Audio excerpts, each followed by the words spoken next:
always amazed when I hear somebody play.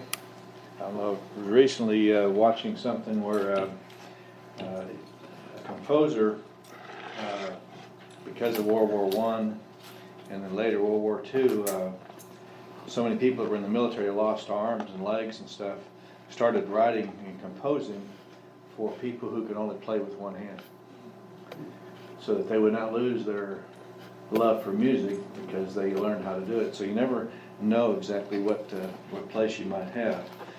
I couldn't do it with either one, so. Mr. Ravel was one of those. Pardon? Mr. Ravel was one of those. So, this past, thinking about just the message talking about today, we've been going through a series on extraordinary. Obviously, extra, two Greek words put together, extra and ordinary, simply meaning out of the ordinary and beyond the norm. And so when we think about this past year, starting in the new year, obviously we've had lost a lot of loved ones just in our small church, and a lot of sickness. And questions that you can ask yourself, I've been reflecting on this in the last few weeks. Why has God allowed me to make it to 2022? You ever wonder that? Why am I here and others are gone? Another question, how are you going to walk in His power this year? Am I going to do it, or am I do it on its own? And one that came to mind a few weeks ago, and the Lord wanted me to speak on the extraordinary. I kept thinking, why in the world everybody knows the story? Why do you talk about a story that everybody already knows? In fact, you all could probably write it and talk about it better than I can. But it made me think a lot about the extraordinary, and the title would be that, of times such as this. How many of you feel like you're in the middle of it? Why am I here, and what does God want? So you think about it, just look at that. We'll be in the book of Esther, and give you some background. Not only the definition, but I think one thing to keep in mind is Psalms 139, David is writing, and he says that you and I are mentally and physically, God has put us together the way He wants. In your mother's womb, your frame, your abilities. And it's why so often when we want or wish we were different, we're actually getting onto who? We're getting onto God. Why'd you put me together this way? It also says He has a plan for you. Before there was ever one day, God already had a plan for you. So how long you are on the earth and what your plans are designed for, He already has. In the end of verse 18 of Psalms 139, He says He also has a partner. He's with you. And that's why it's important to recognize the prayer at the end. You remember in the prayer at the end of Psalms 139, verse 23 and 24, what does David say? Search me, O God, and what? Try me and see if there's any anxious way. How many of us are willing to say, Lord, hey, you can go into every closet, every room of my life, and anything that's there that you need to take out, you can take out. So I think it's important for us to think about that. So the background, we're in the book of Esther, and the background is what you have is whenever you look at the different ones, you see different names. And so if you'll notice in chapter 1, you see the Hebrew name of the king, Azarias. His Greek name, how do you know the Greek name? The Greek name is the one you're going to see mostly in history. Xerxes the first. That's the Greek name. Then he had a Persian name. And you see it also, we call her Esther. That's not her real name, that's her Persian name. It's amazing when you look at the book, she's called Esther, her Persian name all the way through, but the king's given the Hebrew name. But so when you look at it, Xerxes, and you see this, and we're trying to cover the whole book, he reigned for 21 years. From 485 down to 486 down to 465. He also, this book here only covers 10 years of his reign from 483 to 473. And so you look at it. He also, you see in verse 1, how large a province he had.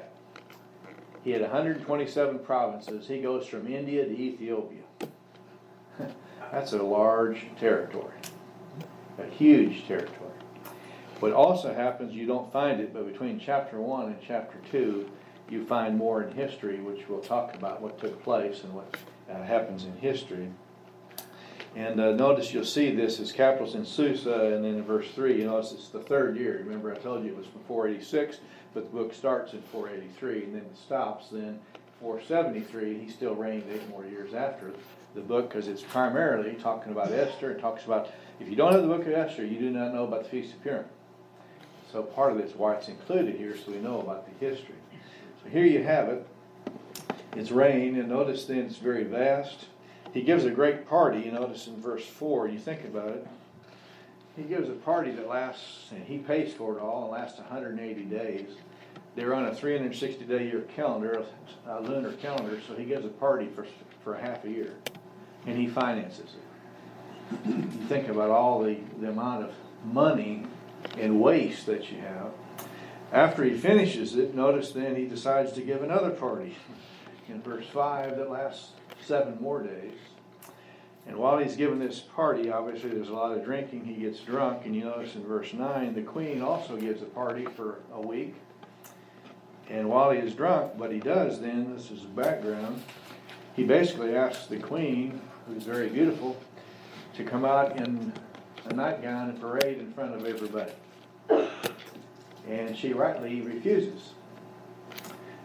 And it makes the king mad, and if you look at his leadership, which is insane, but his leaders say, well, you find this later in chapter 1, the leaders say, well, she's wrong, and every woman in all the land is going to not obey their husband.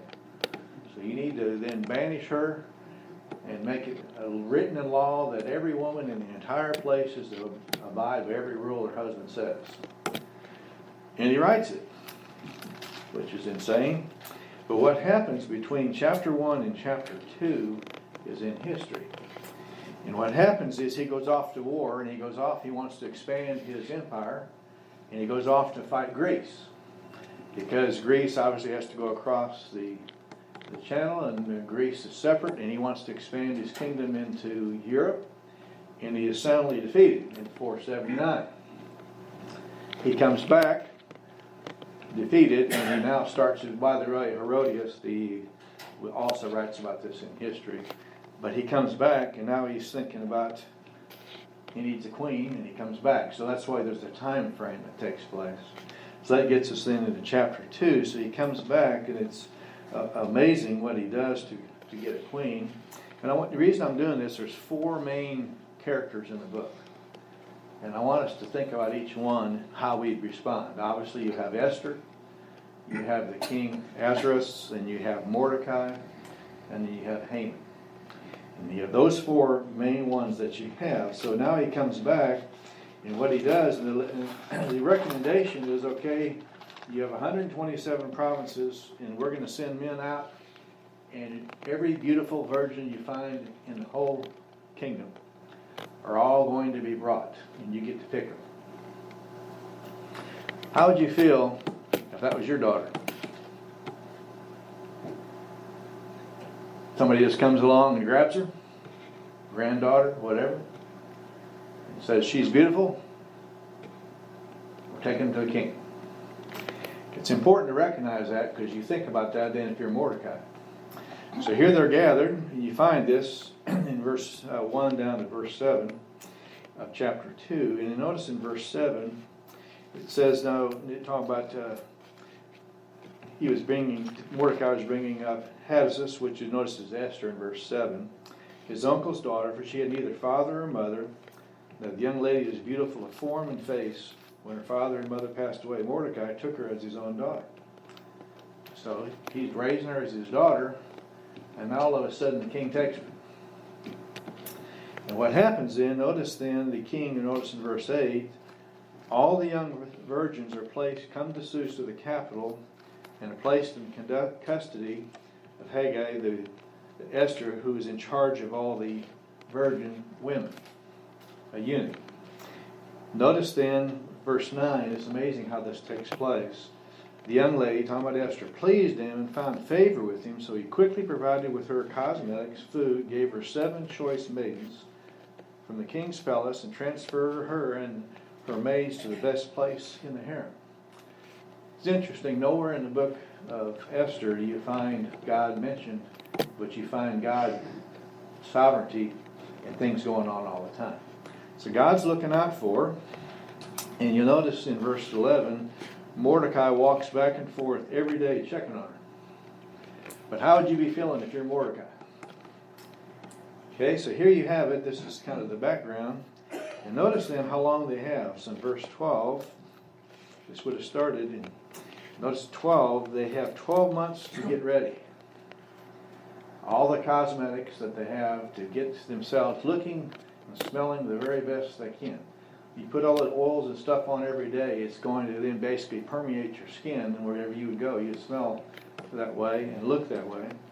And notice then, in verse 13, each time when a different lady would come in and be with the king, and she could bring anything with him or with her, in verse 13 and 14, after that evening with the king, they now go into the custody of another eunuch and become a concubine. So basically, he has this great harem. He's adding to his harem, and they're all coming in. He has one, all right. Basically, he must have had a book and their names and writes it down. And you go to the next one. He gets another one. Now, how are you going to be feeling right now if you're Esther or if you're Mordecai? Is that what you dreamt for your daughter, or is that what you dreamt for your life? I mean, this is not the kind of life, but this is what they had. And so notice then, it's interesting in verse 15, something else that Esther does that's wise, is notice it tells you what her mother's name is and who she is. But notice at the end, she asks, what does the king like? She asked, obviously, the guy who's in charge knows the color the king likes, knows all those different things. Most of the time, you think about it, we would wear what we like. If you're wanting to win the king and get the position, what does he like? So she asks, and notice it's interesting in the verse 15 at the end, Esther found favor in the eyes of all who saw her. So obviously, everybody agrees what? That's the best choice. And notice then, in verse 16, she becomes king in the 7th year of his reign. So notice it starts in the 3rd year, and this is the 7th year. So it takes this long for him to go off to a military battle, to lose, to come home, for all these women to come and to be coming before him, and he selects. And here she is. So when you think about it, you have all this, and it says, notice in 17, he loved her more than all the others, but he still has others. Again, how would you feel? Now it's interesting, after she becomes queen, he has a banquet for her. But how many of you have ever read verse 19? And when the virgins were gathered together a second time. You ever notice that? He has all of them come. He then selects Esther. But hey, I want to have some more in my harem. So I'm going to gather all of them a second time and go through this again. And how would you be feeling if you're Mordecai and what he's doing for your daughter, and how would you be feeling if you're the queen? And he has all these other women. So I think it's important for us to look at it. And by the way, how old do you think she was? Late teens, maybe early 20s, late teens, more than likely. Think about it, how you'd feel. So it's important for us to look at it. So here you have the kind of the background you see with Esther. Obviously, a question you can ask yourself, how many of us would react if you're in Esther's position? How many of us would be asking, okay, I recognize God's given me favor by putting me with the right people? How many of us would ask for what is best? How many of us would see God's hand in it? I think a lot of us wouldn't see God's hand in any of it. Did Joseph see God's hand when he was sent off down to Egypt? Genesis 15 and verse 20, he did. So I think it's important. Notice the second thing, remember that's part of Esther, we'll get more to her in a minute. The second person we want to look at, remember, was Mordecai. And if you remember in Mordecai, it's interesting, in chapter 3 and verse 2, he would not bow down. Haman is the third character that we have, or the fourth one.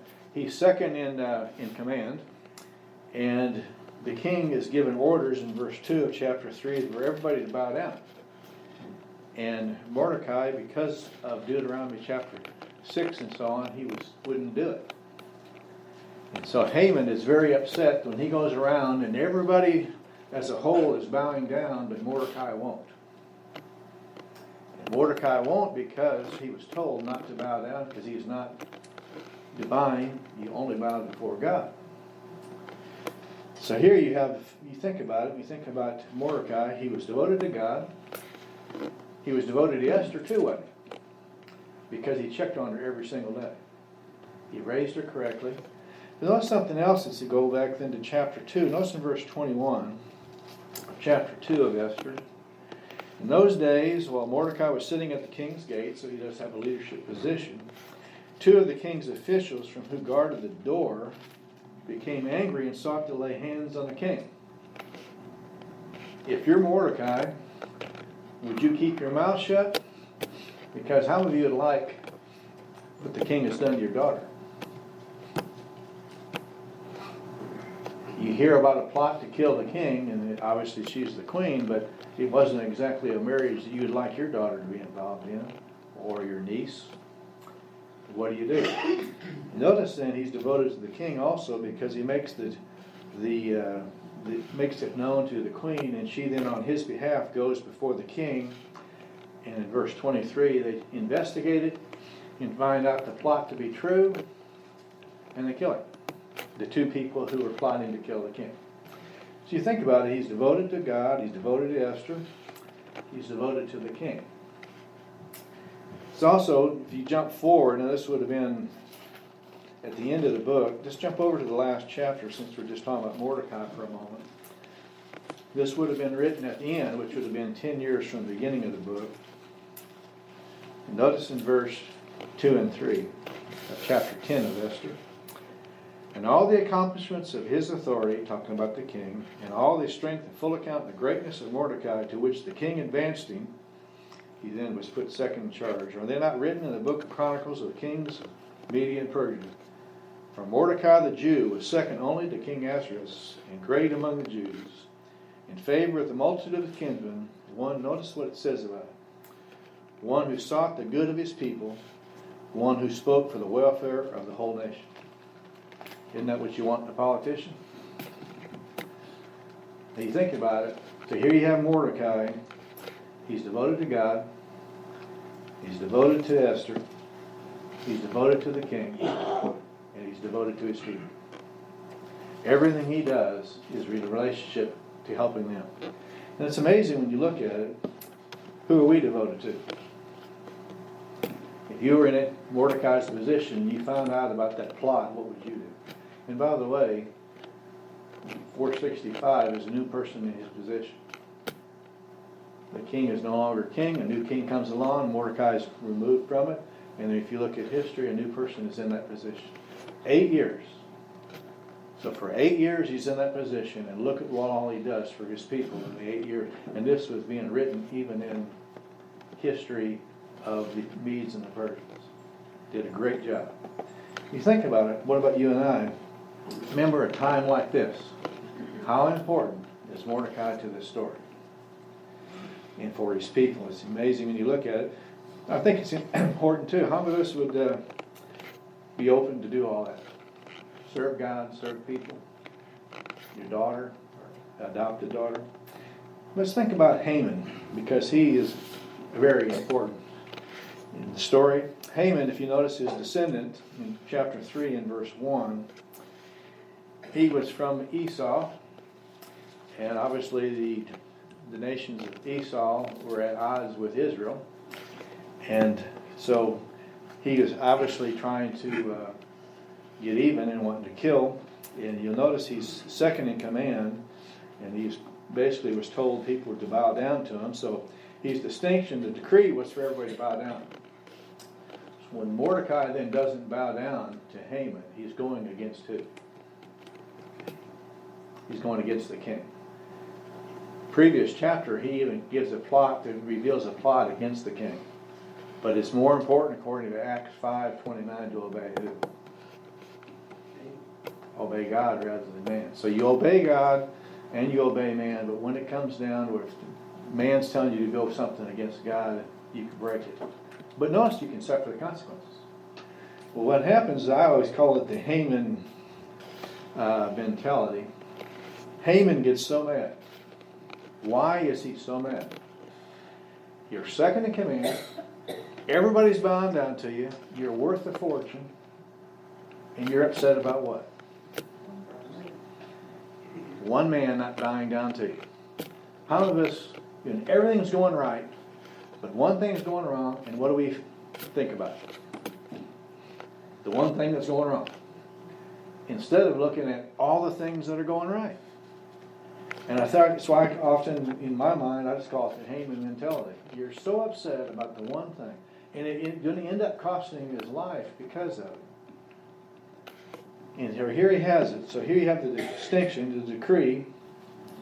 And then what's interesting, they go to him every day for, why aren't you bowing down? Why aren't you bowing down? So notice in verse 4, he finally tells them that he is a Jew. Okay? Now that Mordecai knows he's a Jew, and he's an Agag, notice then, he realizes, okay, if he won't bow down to me, and any other Jew that's going to follow the law correctly won't bow down to me, I've got to do what? Get rid of it. I got to get rid of all of it. That thinks about then, you come down to, you think also then about the king. He now then has a deal where he meets with the king. You find that in verse 7. And when he meets with the king, he basically tells the king, he doesn't tell him who they are or anything else, but, oh, you have a people who don't abide by your rules, they won't follow your laws. And of course you hear the king, and man, you mean I'm giving laws and they won't abide by it? We need to get rid of these people. He also offers this great sum of money. That's why when Esther in the next chapter said we've been sold, the reason Haman was willing to give such a huge amount of money, of course that's going to appeal to the king, is because the king tells him, when you kill all these people, all their possessions you can have. So I can then go say, all right, I'm going to then give you $2 million, but I'm going to go wipe out all these people and I get all these possessions. What's going to happen? More than likely, I'm going to be recouping all my losses and everything else, and I get rid of these. He's so concerned about how many people bowing down to him. That's all he cares about. He cares about all this. How many of us want our way only? No matter what, we'll go to any length to get our way. And that's the way that Haman is. And so the decree goes out, and he signs it, and it's sent to every province in their given time. So it's going to happen. It's going to be basically within the year, about 8 months later. So it goes out to all 127 provinces, and it says all the Jews are mourning, because obviously what? The authority of the king is every single Jewish person can be killed in all 127 provinces, from Ethiopia to India. All of it, every one. So you think about it, and Haman's doing all this for what? Because people won't bow down to him. And he'll wipe out all these people, and the king doesn't really care a whole lot about people either. It's just, they come and they go, and I'm over all of them, and I don't care. I'm getting prestige, I'm getting money. And so I think we can think about it. How many of us have that Haman mentality? We only think about what doesn't go right. I think it's interesting, how many lengths will we go to get our own way? How many times do we only tell half-truths?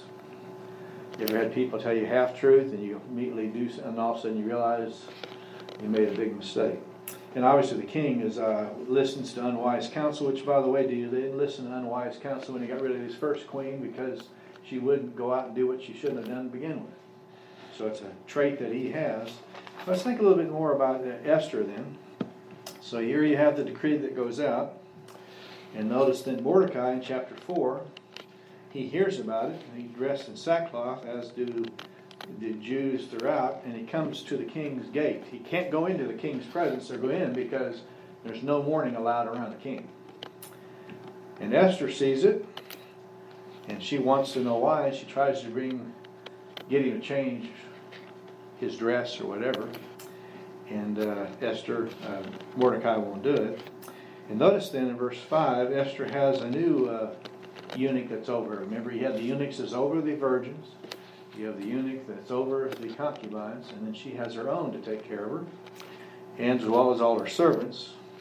And notice then, down when this person comes in verse 6, notice in verse 7 of chapter 4, Mordecai told him, talking about the eunuch, all that had happened to him, the exact amount of money that Haman had promised to pay the king's treasuries, for the destruction of the Jews. He even gave him a copy of the text of the edict which had been issued in Susha for their destruction, that he might show Esther and inform her, and to order her to go to the king to implore his favor and to plead with him for her people. Now, how would you like to be the queen? Think about it. You know, the Medes and Persians, when they make a law, you can't change it. You saw that in the book of Daniel, chapter 6 later, but Daniel chapter 6, when he said throw Daniel in the lion's den, he couldn't change it. You can't change. Once Persia was signed, you cannot change it. It's the law of the Medes and Persians. I heard that a lot when I was a kid, when my dad would say something. Dad, no, that's the law of the Medes and Persians. Won't change. I tell you to clean the room, or I tell you to mow the yard. It's the law of the Medes and Persians. You better get it done. So I've known about this law a long time. So you notice then, it's interesting what Esther does. Now, if you think about it, if you're Esther, starting in verse 10, Esther spoke and ordered then, obviously, through the servant. In verse 11, all the king's servants and the people of the king's provinces know that for any man or woman who comes to the king to an inner court, who is not summoned, he has but one law, that he be put to death, unless he, the king, holds out his golden scepter so that he may live. And I have not been summoned to go to the king these 30 days. So obviously, how important is the queen to the king? I mean, obviously not that important. It's a symbol, basically, and whenever he wants her, he does. Otherwise, he can go wherever and do what he wants, with whomever he wants. And he hasn't asked me for 30 days, and I go in his presence, and he doesn't want me. What happens? He's already done it to Vashti. He can do it to me, and he has plenty of others to choose from. Why do it? Why risk that for that? You think about it. So then obviously the guy comes back in verse 11. The eunuch comes back and tells Mordecai. And here's the key for the whole book. When you look at it, notice the response that Mordecai has to Esther. Mordecai told them to reply to Esther, do not imagine that you in the king's palace can escape any more than any of all the Jews. For if you remain silent, at this time relief and deliverance will rise for the Jews from another place, and you, your father's house, will perish. And who knows whether you have not been attained royalty for such a time as this? Does Mordecai recognize God's in charge of everything? Okay. He's saying what? I believe you're in this position to save the Jewish people by going to the king. Oh, but he hasn't asked for me. And he's saying if you don't go, God's going to save his people. He's already promised with Abraham that he will. And if you don't do it, he'll bring somebody else up. How many times does God want us to do something and we don't do it, and God gets it done, and he uses somebody else? So that's why I've asked before, why are we allowing God allowing us to still be here today? He has something for us, and what are we doing? Now it's interesting what she does, and I think it's very important to look at it, to recognize your place. But notice in chapter 4 through chapter 6, she relies on God. It's important, her young age. Notice what she says in verse 16. Go assemble all the Jews who are found in Susa, fast from me. Do not eat or drink 3 days and nights. And I and my maidens, so obviously she's been a witness to them too, will also fast in the same way. And thus I'll go into the king, which is not according to the law, and if I perish, I perish. Notice then, okay, I'm going to do it, but I'm relying on the Lord. I want you to start fasting. You and every Jew in the entire capital. Everybody to fast. Why would that be important? Couldn't you just do one? How many of you like the prayers of more than just one? The prayer of a righteous man availeth much, showing the dependency of every single one, and that it's important. Every person in Susa of Jewish descent, how important is this decision to them? Iron sharpens iron. Their entire life. Everyone's going to be killed. It's important. Do you think you would have fasted? Do you think you'd be praying? Now, when you go on then, notice then she then, starting in chapter 5, you'll notice then she asks for a request, a banquet with, she goes in and the king then puts out the scepter in 2, and in verse 3, he says, what's troubling you, Queen Esther? What's your request? I'll give you up to half the kingdom. Well, that's pretty nice. 127 provinces, I mean, that's worth quite a bit. And notice then she says, I'm going to give a banquet, and I want you and Haman to come tomorrow. Now it's interesting, I read a lot, when they come to the banquet the next day, she postpones it, and I hear people write all the time, she chickened out. I don't believe she chickened out whatsoever. Because what happens the next night and the next day is critical to the story. I believe under the inspiration of God, she felt led, because they're all praying, that she should not do it yet. Because what happens in the next 24 hours totally changes the entire outcome of this story. So they're all praying, she goes, and then she feels led by God not to say something, so she says, come back tomorrow. Let's look at what happens then in that 24-hour period. You'll notice from 9 down, just as chapter 5, 9 down to 14, Haman goes out again, and he's so happy and he's so pleased. He's going to have an audience with the king and the queen, and he's just, oh man, look at me, I'm so great. Oh boy. And then Mordecai won't bow down to it. And he gets so mad, and he tells his wife, and she says, all right, notice in 14, build gallows tonight. So they work all night building these gallows, and notice how tall are they? 50 cubits. 50 cubits, which is, a cubit is how much? Foot and a half. A foot and a half. Why do you need gallows 75 feet tall? So everybody can see it. So he's building the gallows to hang him on. He wants it to be known. Notice the second thing that happens, chapter 6 and verse 1, the king can't sleep. Possibly he can't sleep because he wants to know what the request is the queen's going to ask him. While he's doing this, he reads and he finds out that Mordecai saved his life, and he says, what's been done to Mordecai, the Jew? And it says, nothing. And I'm thinking, man, we ought to do something for this guy that saved my life. So the next morning, here you have Haman coming in early, and he thinks this is all going to be great, and look at this. And now the king says, hey, what should we do for somebody who's great in my kingdom and done these things for me? Of course, Haman thinks it's what? It's me. Oh, I'm so good. He's talking about me. And then he has to lead Mordecai around, and he's paying homage to him.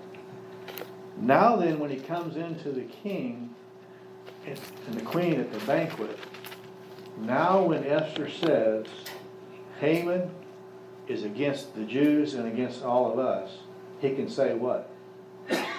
It is true, because Haman is trying to destroy him. And look at the gallows he's built.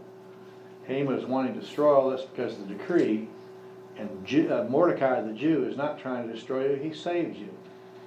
And notice then, that's why the king gets so upset, and why he orders him immediately hung on his own gallows.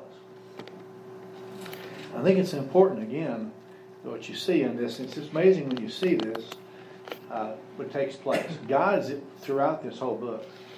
His name may not be mentioned, but God is over all of it. But I think it's important when you look at it, you think about it, am I open to correction? Was Esther going to go in? But Mordecai had it pointed out to her, didn't he? But then she was willing. Do I see God's hand at work in everything? It's an interesting deal. I was supposed to give this to you earlier, and I forgot. This was sent to me, Marilyn, who's obviously in the hospital, and Bob. They sent this to me. Tell me what you think of this. This is the prayer they were given for today. May God make this year a happy one, not by shielding us from sorrow and pain, but by strengthening us to bear it as it comes. Not by making our path easy, but by giving us strength to travel any path. Not by taking hardships from us, but taking fear from our hearts. not by granting unbroken sunshine, but by keeping our gaze fixed on you, nor not by making the life always pleasant, but by showing us where we are needed most, and by placing us there to help. It's interesting, Marilyn texting, because obviously her room has been the relief. Nurses have been coming in there, some of them even crying, coming in there with what all they're dealing with at the hospital. And she's been a witness with all the stuff going on with her knee. You never know where God's placed us and what are we doing where we're at. So let's think about it. How many of us have the Haman problem? Oh, it's all about me. What about Mordecai? Amazing. Mordecai spoke up when he needed to. He thought of his people. He thought of his family. He thought of God. Amazing. And how much are we like the king? Do we just care about ourselves? We don't care anything about anybody else. So think about it. I think we're all here today, 2022, for a reason. A time such as this, what is God wanting from us in this year? And how can we serve it? And how can we serve it? And how can we serve it? And how can we serve it?